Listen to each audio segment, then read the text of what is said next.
going to dry out in a hurry. Oh, yeah. You better not wait. With the weather like that, Yeah. you better move it Yeah. fast in the water. Une groupe de deux personnes est venu sur notre terrain.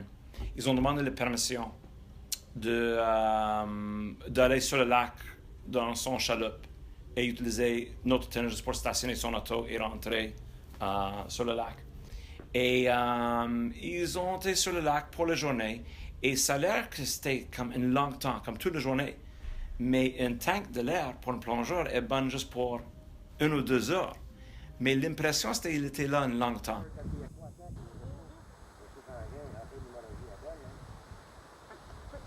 Prochain matin, à 8 heures, j'étais à mon maison. J'ai trouvé 2 ou 3 voisins, incluant M. André Favreau, nous autres, et une autre chaloupe de notre grande maison. Et ça a pris environ 1 bonne heure, avant qu'ils ont monté avec un coup de main de nous autres un bel morceau de bois. Mais finalement, quand on regarde ce morceau de bois, ce n'est pas juste un morceau de bois. C'était vraiment une pirogue. Les deux messieurs, ils ont apporté la pirogue à leur maison, ils ont mis ça dans leur lac, puis ils ont commencé à téléphoner tous les musées qu'ils connaissent. Et tous les musées, ils ont tous dit la même réponse. C'est très intéressant. Par contre, ça va prendre trop d'argent. À la fin du mois de septembre, ils ont téléphoné le patrimoine de la province de Québec.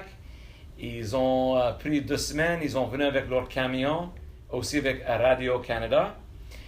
C'était tout aux télévisions. Ils ont mis le bateau dans son camion, puis ils ont parti avec. Ils ont dit, merci monsieur, vous avez trouvé une antiquité de la province de Québec.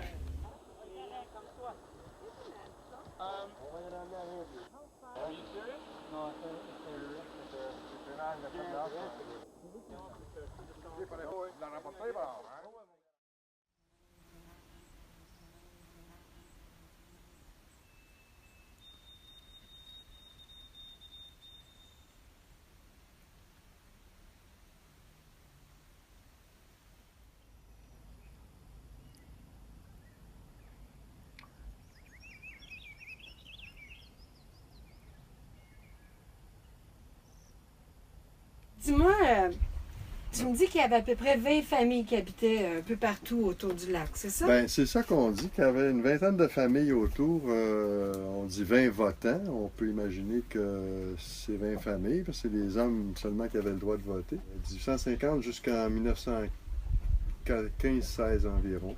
OK. Il y avait une colonie ici, c'était le Petit Jersey. Il y avait l'école primaire à l'endroit actuel du Chalet 28. Il y avait toute une vie autour. Les hommes travaillaient à la scierie, qui est à 3 km à l'ouest. Il y avait 10 terres cultivables autour du 9e. Il y avait des vaches, des chevaux, la scierie.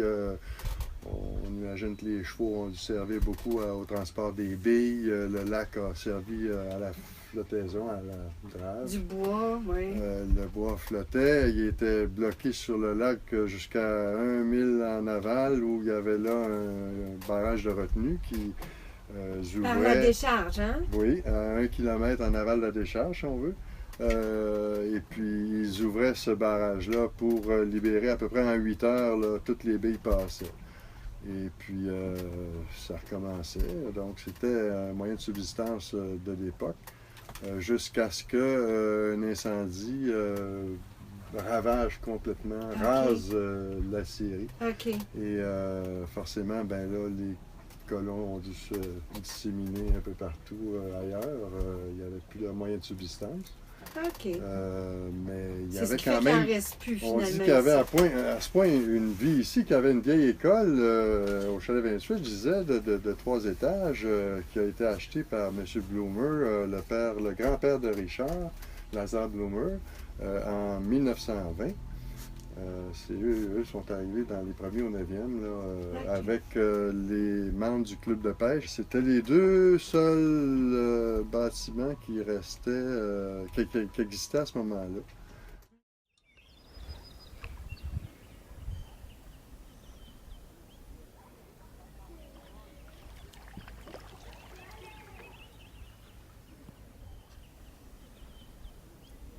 I enjoyed myself. It was lovely.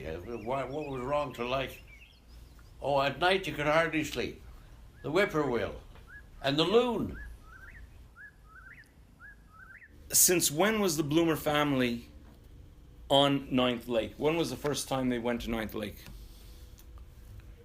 Well, I would say around close to 1900. It's got to be over 100 years. 1900. What impressed me was the first time going with a train, 8 hours and sleeping in say in Rawdon, and then the horses coming. So you went to the house by horse and buggy from Rawdon. Yeah, from there, from Rawdon. Okay. When did you start driving up there? Oh, 19. If I was about 10 years old, so around 1930s. Once you were able to drive, how long did that take? Oh, 6 hours from Montreal. Yeah. 6 hours. Briette was the first that came. Roger's grandmother and my mother were very good friends. Quand tu parles de ta grand-mère, c'est ici qu'elle C'est habitait? ici que depuis 1945, ils habitaient, c'était leur chalet. Ils habitaient à Saint-Esprit, mais ils venaient ici passer la semaine. OK. 3 saisons, ils passaient la semaine ici. Ils ont construit un chalet de Boiron à l'époque, en 1945, à partir de billes coupées dans la montagne. Une centaine de billes coupées dans la montagne qui ont fait flotter, puis qui ont Ah enlevé oui, l'écorce avec qui le ont- bois de la place. Oui, ils ont monté la première partie du chalet, 25 par 30, puis ensuite ils ont fait une allonge qui faisait 30 par 42 à la fin. C'est tout fait en Boiron. On offre d'ailleurs sur la couverture d'un journal, du journal du 9 au 9, mais on l'a sur le numéro. L'ancien chalet, parce L'ancien qu'il a chalet. passé au feu. Il a ça. passé au feu, oui. C'est la glace asique qui a plié le poteau électrique et qui a occasionné l'incendie électrique à l'intérieur.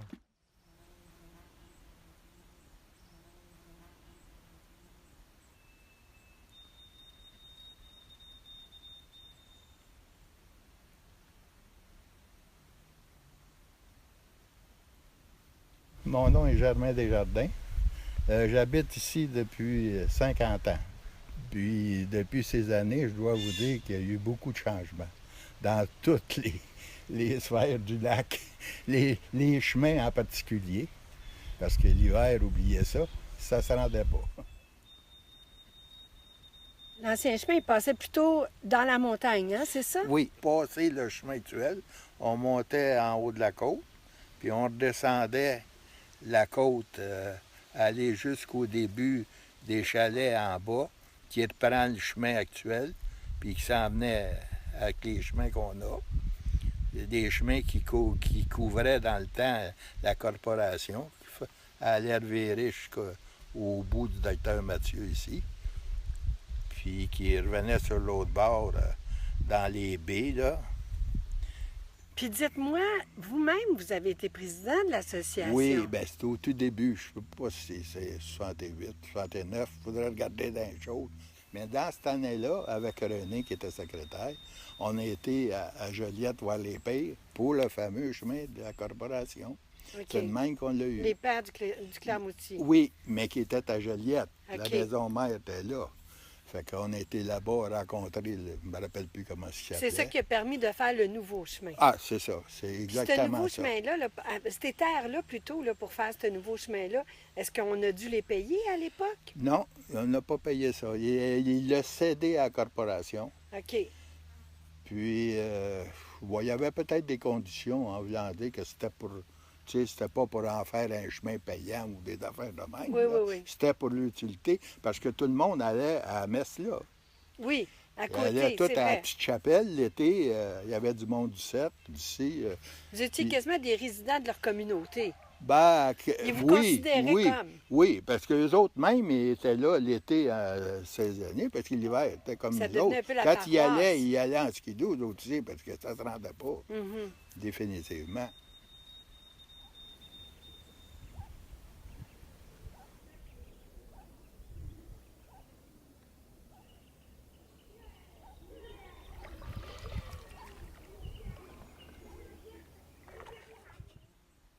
Quand on commençait à défricher, on s'est aperçu qu'il y avait tout plein de slaves, ils appellent ça de la slave, de bois, là. Ils ont fait un chemin jusqu'en haut, puis il y avait une écurie, puis sans doute c'était pour le cheval, puis ils descendaient tout le bois, puis ils traversaient pour aller à Syrie, là. Et c'était ici qu'ils passaient ça. Nous, on ramassait le bois, puis on le brûlait, puis à mesure, mais on en a eu jusqu'en haut de la montagne. Moi, je suis Micheline Paquette, la femme de Yvon. Et puis, on a commencé à venir sur le terrain ici qu'on a acheté en 1971. On a commencé à résider en 1993. Mon mari a pris sa retraite, puis on s'est envenu. Puis depuis ce temps-là, moi, je suis ici. OK. C'est ma place. Vous, votre mari, il a été longtemps président de la corporation. Oui, il était à 18 ans, président. Ça veut dire à partir de quelle année, ça, à peu près? 1982. OK. Oui, il travaillait encore, puis il s'était présenté, puis c'est lui qu'on avait élu. Moi, je me rappelle que votre mari aussi était un peu l'entremetteur. Il connaissait tout le monde autour du lac, Tout.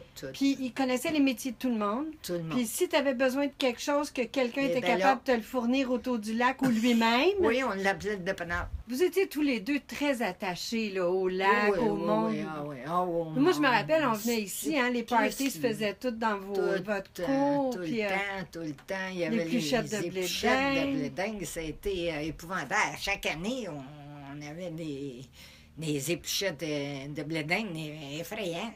Mais vous n'avez pas déjà été élu à l'association, à la corporation? Oui, j'avais déjà été élue. Il me semble qu'il y a une histoire drôle par rapport à ça, là.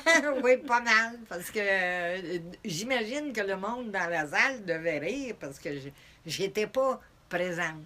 Je suis sortie dehors, puis on dit « Hey, Mme Paquette, vous avez été élue secrétaire de la corporation. » Ben oui. Pardon? Parce que c'est ça, les assemblées se tenaient chez vous, dans le garage. Oui. Et pardon, j'ai dit « Hein? » Ah bon, j'ai dit « OK. » J'ai dit « Je vais m'essayer. Si je suis pas capable, je laisserai ma place à un autre. »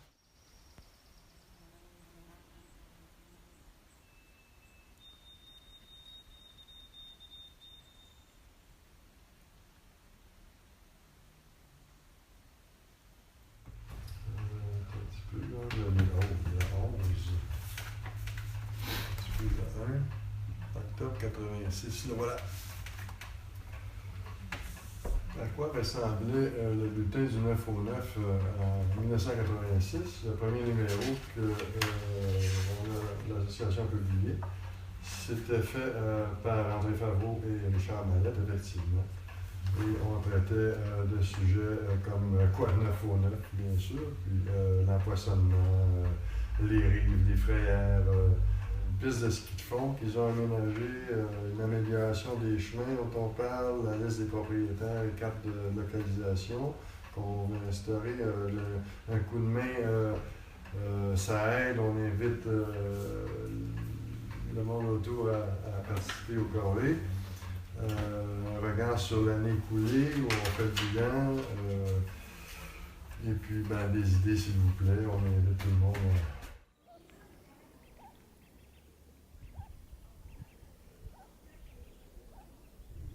C'est quoi pour vous l'importance d'avoir une corporation autour du lac?